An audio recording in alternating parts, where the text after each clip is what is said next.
Halo teman-teman semua, para pejuang PPG yang belum terpanggil, kita akan bahas nih bagaimana persiapan akun kita supaya bisa dipanggil di seleksi administrasi di PPG dalam jabatan atau PPG tertentu yang sekarang di tahun 2024 ya. Nah, ada beberapa hal yang memang teman-teman harus persiapkan ya. Jadi akunnya, kalau misalkan akun di Dapodik itu tidak valid, maka tidak bisa terpanggil karena database-nya tidak akan masuk ke pemanggilan SIM PKB-nya. Jadi wajib teman-teman yang belum terpanggil wajib tonton video ini sampai selesai.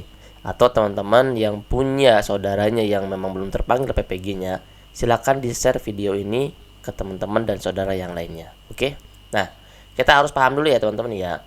Keterpanggilan PPG kita itu dasarnya dari data isian Dapodik.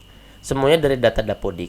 Nah, di data Dapodik ini akan diambil untuk mengikuti seleksi administrasi.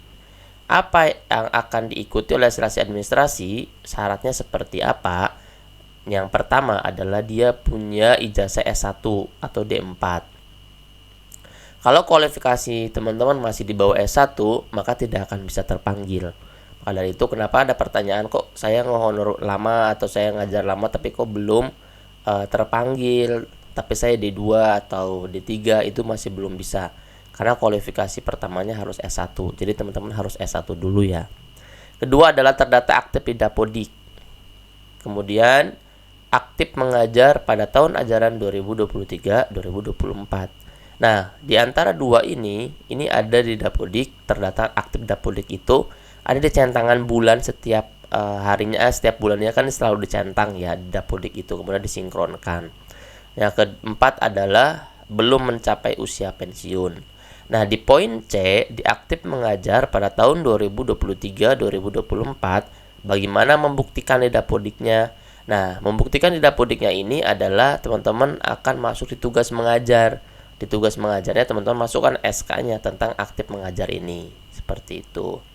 Yang ke D adalah belum mencapai usia pensiun. Nah, 4 poin ini adalah persyaratan untuk pemanggilan peserta. Ingat, kita di dalam Dapodiknya sebagai guru yang belum masuk di dalam pemanggilan PPG-nya, harus jenjangnya adalah guru. Seleksi administrasi hingga pemanggilan peserta dilakukan melalui platform SIM PKB. Nah, ini udah pasti ya. Kalau datanya sudah bagus, Dapodiknya udah beres, kemudian udah sinkron, sehingga itu dikirimkan, kemudian teman-teman nanti akan dipanggil. Nah, ini pemanggilan pesertanya. Nah, ini misalkan teman-teman ya, kualifikasinya. Contoh yang pertama, S1 Pendidikan Ekonomi. Hanya bisa memilih satu bidang studi PPG yang linear dengan S1-nya. Seperti itu. Nah, ini catatan teman-teman, lihat kesesuaian ijazah S1 dengan bidang studi PPG yang akan dipilih. Apabila bidang studi PPG yang dipilih tidak sesuai, maka bisa mengisi tidak bersedia pada SIM PKB dan mengubah bidang studi yang sesuai pada seleksi administrasi berikutnya. Nah, ini keterkaitan dengan linearitas dengan ijazah kita. Nah, teman-teman, ini yang harus diperhatikan ya, ada 8 hal yang harus diperhatikan untuk teman-teman. Ini banyak yang salahnya di 8 poin ini. Makanya kenapa tidak dipanggil, datanya bagaimana, kok saya sudah masukkan semuanya, udah S1 tapi kok nggak kepanggil-panggil PPG-nya. Nah, ini dilihatin ya. Pertama adalah penulisan nama. Nama sesuai dengan KTP tanpa gelar akademik dan atau gelar keagamaan. Jadi yang sekarang KTP-nya masih ada nama haji, kemudian SPD gitu, silakan dirubah menjadi sesuai KTP tanpa gelar supaya dia terbaca. Ini kesalahan yang sering terjadi, terdapat penulisan nama menggunakan gelar akademis dan keagamaan. Dari sekarang masih bisa, kalau sudah selesai KTP-nya, di Dukcapilnya sudah rubah tanpa gelar akademik, tanpa gelar keagamaan, silakan nanti diupdate ulang di Dapodiknya. Kemudian nomor 2 ya teman-teman, di sini adalah penulisan tempat dan tanggal lahir. Tempat dan tanggal lahir itu harus sesuaikan dengan KTP-nya. Tempat tanggal lahir tidak sesuai dengan KTP, itu akan membuat data Dapodik sulit untuk pemanggilan di PPG tertentu atau PPG Daljab ini. Karena biasanya kalau tempat tanggal lahir ini harus sesuai dengan KTP dan langsung link ke Dukcapilnya. Kemudian ketiga udah pasti adalah nomor induk kependudukan, itu sudah dilakukan di validasi Pusdatin. Teman-teman bisa masuk ke Verpal PTK, di situ harus hijau semua. Nah, untuk NUPTK ini ada yang disebut tidak valid, ada yang dia belum NUPTK, karena untuk yang PPG sekarang tanpa NUPTK pun bisa terpanggil. Nah, kemudian yang 4 di situ teman-teman lihat riwayat pendidikan S1. Data lengkap riwayat pendidikan harus diisi berdasarkan program studi. Di riwayat pendidikan S1 ini ada di Dapodik riwayat pendidikannya. Silakan dimasukkan, boleh dari SD, SMP, SMA, S1 boleh. Yang terpenting ada S1-nya masuk di situ. Riwayat pendidikannya harus tercatat. Kebanyakannya tidak dimasukkan riwayat pendidikan yang belum tercatat. Alhasil ketika cut off si database kita itu tidak terdeteksi oleh sistem bahwa kita adalah guru yang siap untuk dipanggil PPG tertentunya. Karena riwayat pendidikan S1-nya nggak ada. Kan tadi kita sudah jawab bahwa riwayat pendidikan S1 atau ijazah S1 itu adalah syarat mutlak wajib nomor pertama untuk dipanggil di PPG tertentu. Kemudian nomor 5 ya teman-teman, terdata pada lebih dari satu sekolah. Ini banyak yang dikeluhkan di tahun-tahun kemarin ya. Nah, terdata pada lebih dari satu sekolah ini bagaimana? Jadi tercatat lebih dari satu sekolah induk, maka teman-teman harus memilih salah satu sebagai sekolah induknya. Jangan sampai dua-duanya. Nah, misalkan teman-teman ngehonor di 2 sekolah, ya teman-teman tentukan induknya di mana. Apakah di SMP negeri X atau di SMP negeri Y, atau misalkan di swasta X atau di swasta Y. Teman-teman pilih data induknya di mana. Data induk adalah data di mana teman-teman memang di situs sebagai guru tetapnya, seperti itu. Ya. Jangan punya 2 sekolah induk yang tercatat di Dapodik. Nantinya teman-teman akan kesusahan terpanggil oleh database Dapodiknya untuk pemanggilan PPG tertentu. Kemudian yang keenam, jenis PTK-nya harus guru atau kepala sekolah. Kalau dia tendik, maka tidak akan masuk. Kalau dia operator, dia tidak akan masuk. Jadi jenis gurunya jenis PTK-nya kalau nggak guru ya dia kepala sekolah. Nah, masih terdapat guru yang terdaftar sebagai tendik, jadi bukan guru atau kepala sekolah. Nah, itu tidak akan terpanggil di PPG, karena sasaran PPG itu untuk guru dan kepala sekolah yang belum bersertifikat. Yang nomor 7, berada pada satuan pendidikan formal. Masih terdapat guru yang terdapat di sekolah non formal seperti PKBM, kelompok belajar. Nah, yang ini dipanggilnya sekolah formal, TK, SD, SMP itu bisa terpanggil karena berada pada satuan pendidikan formalnya, seperti itu.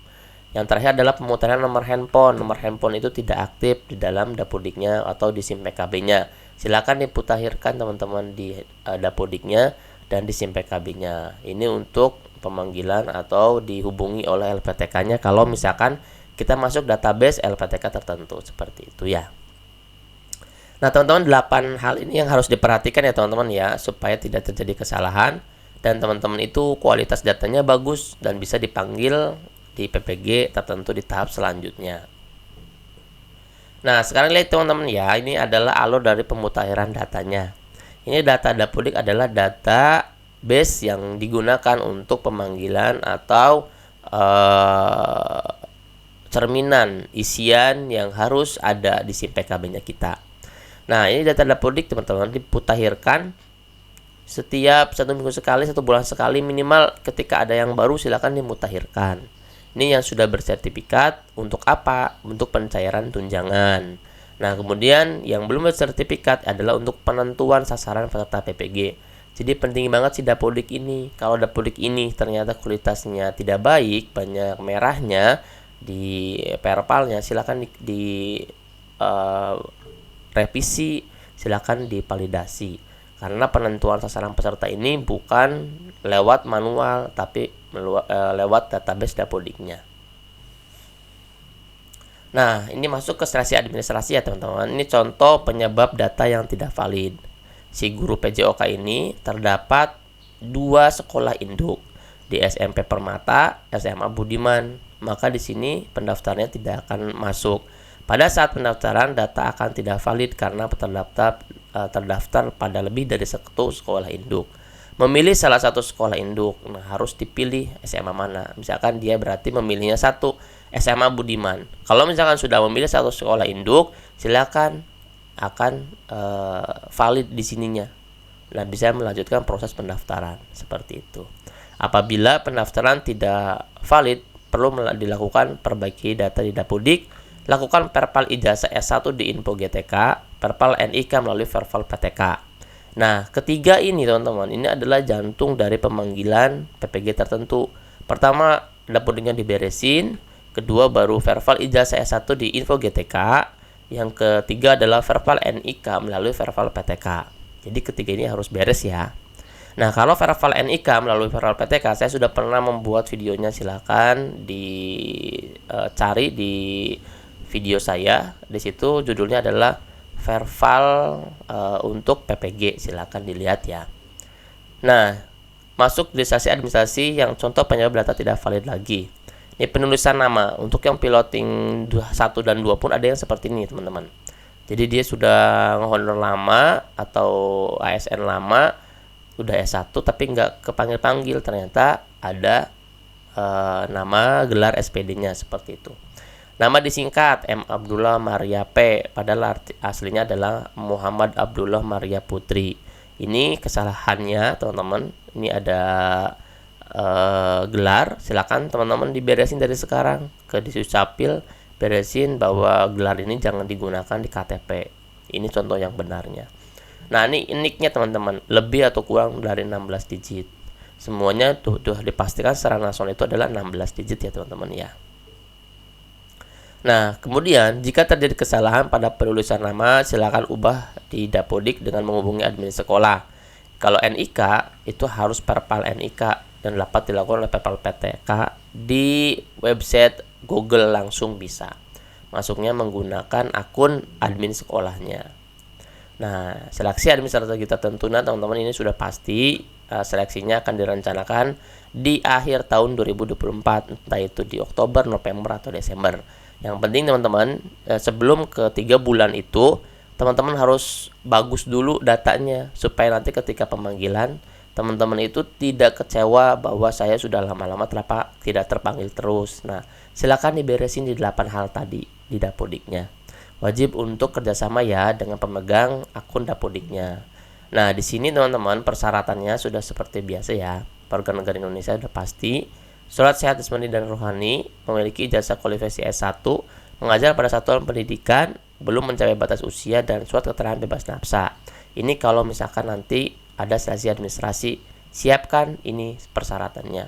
Berarti nanti yang teman-teman harus di-scan itu adalah surat sehat jasmani rohani.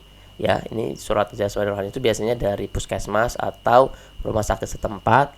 Ini udah pasti nanti akan scan ijazah S1. Kemudian teman-teman nanti akan disuruh scan surat keterangan bebas nafsa. Atau nanti kita lihat apa saja yang harus diupload di dalam seleksi administrasinya.